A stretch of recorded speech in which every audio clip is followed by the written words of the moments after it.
moment on, you will now be known as Sharkbait. Sharkbait! Ooh-ha-ha! Welcome, brother Sharkbait. Sharkbait! Ooh-ha-ha! Enough with the Sharkbait. Sharkbait! Ooh! What's up, everybody? For those of you that don't know who I am, this is D from Brooklyn. That's my YouTube channel, and I am a fish tuber. Now, the reason I shoot videos of fish is I've been doing fish keeping, both saltwater, freshwater, for about 30 plus years, and I enjoy what I do.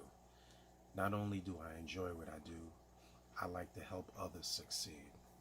I don't bash, I don't critique, I don't take down, and I don't reprimand people for how, if, and why they keep fish.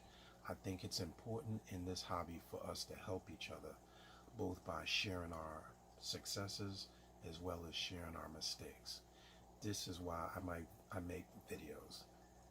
I show people what I do, what is going wrong, what is going right, both saltwater, freshwater. I like to experiment.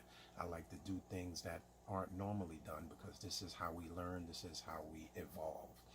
We try things that haven't been tried, we share experiences, and we try to pick our brothers and sisters up and not knock them down. So with that being said, this is D. I keep fish and I enjoy what I do. So keep your sanity by enjoying what you do. Love, peace, and hair grease. This is D, and I'm out. See ya.